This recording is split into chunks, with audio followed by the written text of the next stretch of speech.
Bienvenue! On va parler des produits dérivés aujourd'hui, les Simpson maniaques. Ah, le merchandising. Quelle belle invention. Est-ce que je dois prendre ça comme un sarcasme? Oui. Oh, ok, c'est sympa de se promener avec son t-shirt à l'effigie de son univers pop culture préféré, comme si ça nous donnait une identité. Mais la société d'hyperconsommation a atteint ses limites il y a longtemps, et déjà dans les années 60, l'artiste italien Piero Manzoni a attiré notre attention sur le sujet avec ses... Attends, t'es sérieux là? Tu vas juste faire une critique à la con du consumérisme? Pourquoi, tu crois que ça va faire chier les viewers? Ouais, un peu, ouais. Bon, ben on va faire autrement alors.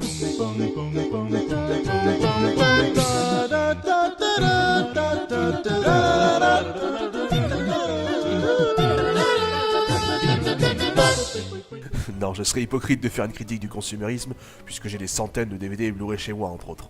Après, purement au niveau des produits estampillés Simpson, il faut que je vous avoue une chose, bah j'en ai pas tant que ça.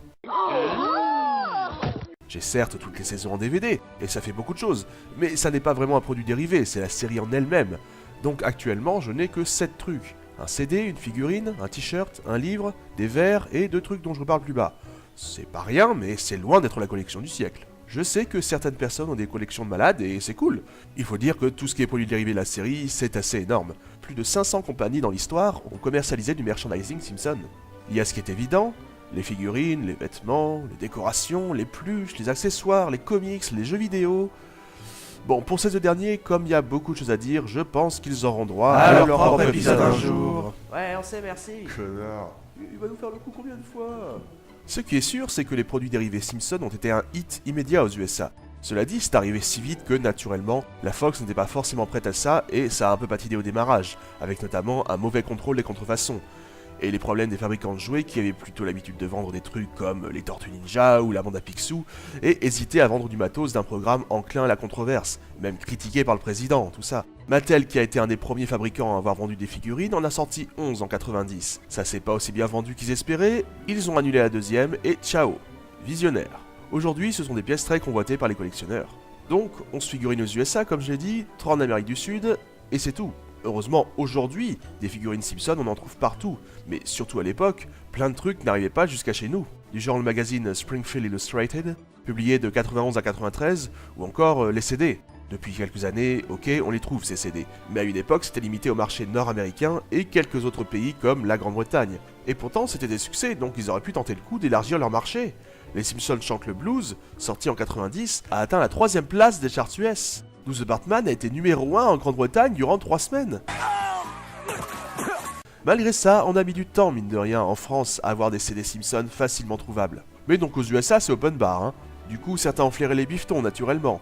Et résultat, qui voilà? Tracy Ullman, tiens. Début 91, la voilà qui réclame 7,5% des profits sur les divers produits dérivés des Simpsons.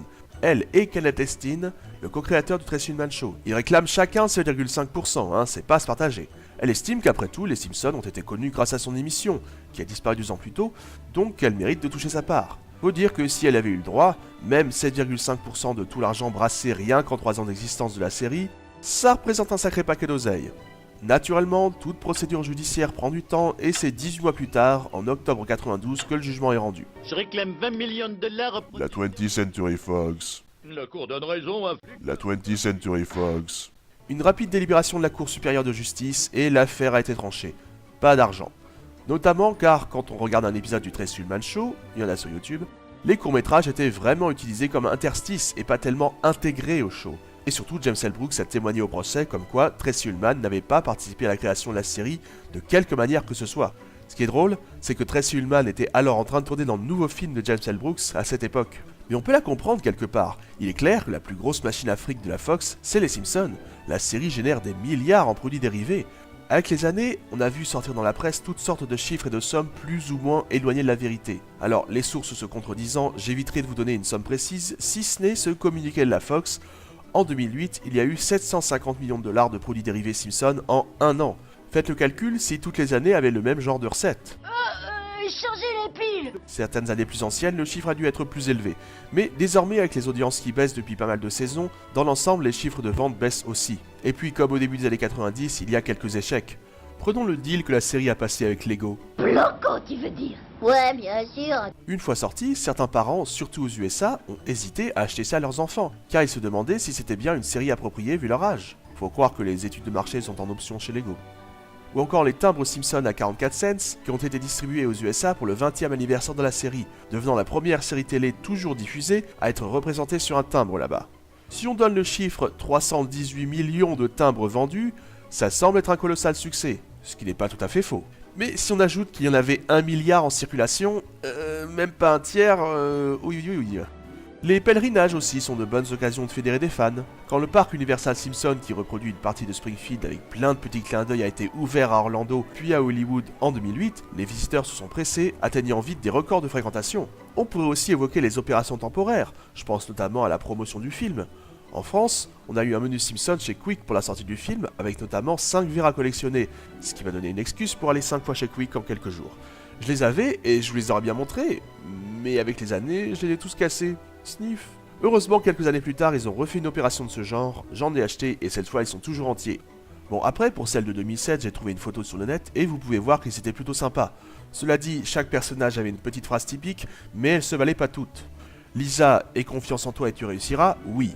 Marge, l'ingrédient magique c'est l'amour, oui. Maggie, papa, oui. Homer, pas de cata aujourd'hui, ouais. Et Bart, c'est le what the fuck, rouler jeunesse. Quoi? Rouler jeunesse? Non mais sérieux? Bon, la bière d'œuf, vous savez probablement que ça existe vraiment désormais. C'est pour ça que W9 le floute et j'ose pas imaginer ce que donne un épisode dont l'intrigue évoque souvent la d'œuf. D'ailleurs, j'en ai moi-même. Bon, la canette contient en fait une boisson énergisante qui, selon une source qui a préféré rester anonyme, est dégueu. L'autre contient bien de la bière, mais je ne l'ai pas ouverte car d'une, c'est pour la collecte, de deux, j'aime pas la bière. Mais savez-vous qu'il y a eu aussi du Buzz Cola? Pour l'anecdote, on notera que la marque apparaissait et était même au cœur de l'intrigue d'un film indépendant de 84, Surf 2.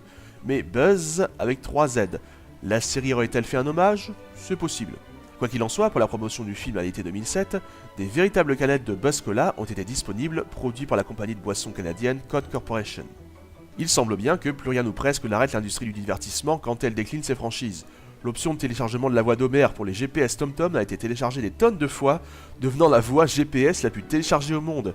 Je dois dire que passé les premiers temps qui doivent être assez marrants, je me demande si ça ne finirait pas par me taper sur le système. Il existe même des trucs comme les flippers, The Simpsons Spinball et The Simpsons Spinball Party. Et je parlais des figurines tout à l'heure. Si on peut comprendre les figurines de la famille et certains personnages secondaires, le plus fou dans l'histoire, c'est que depuis quelques années, il en existe pour les fans avec un grand F, quitte à aller chercher dans des personnages... jugez vous-même. Oui, il y a le superintendant Chalmers, oui, il y a Wendell, oui, il y a Gros Tony, les enfants peuvent donc s'amuser à jouer avec ce personnage et à mettre du plomb au pied des indices de la police. Super, non? Joyeux anniversaire, fiston! Je t'offre Brad Goodman et en prime, Smithers en vacances. Je suis désolé, je sais que tu rêvais de l'andouille qui est toujours oui, mais ils l'ont pas encore fait. Je sais. Et c'est pour ça qu'en début d'épisode, j'ai fait une critique du consumérisme à outrance comme le dernier des hippies ou des bouddhistes, parce que ça peut devenir un peu n'importe quoi à force. D'accord, Matt Groening a dit qu'il avait des limites et qu'il poserait son veto si quelqu'un voulait faire des machines à sous Simpson par exemple. Malgré tout, à trop vouloir plumer les gens, on sait ce que ça peut donner. Et puis, laissez-moi vous dire quelque chose. Quand on voit les audiences des dernières saisons de la série qui sont parfois sacrément basses sur certains épisodes, certains pourraient se demander pourquoi la série dure. Futurama et les Griffins ont été virés de la Fox en leur temps avec des bien meilleures audiences que ça, même si, certes, aujourd'hui avec Internet, les audiences de la télé sont en baisse globale. Tout de même, moins de 3 millions pour certains épisodes, c'est un peu plus du double qu'une bonne soirée prime de W9, qui ne passe que des rediffs dans un pays 5 fois moins peuplé. Et ben il y a une raison simple, les produits dérivés. Ça rapporte modérément pour Futurama ou les Griffins, du moins en comparaison.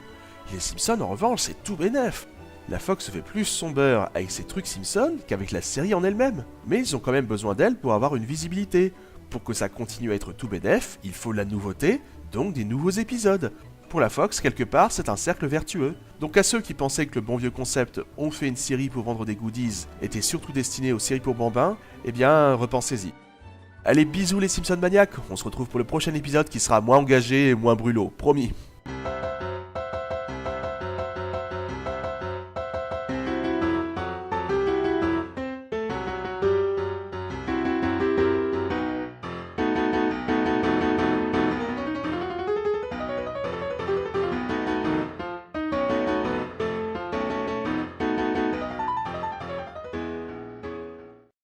Et sinon, on en parle des deux plans de la vidéo où on voit des boobs en gros plan ou...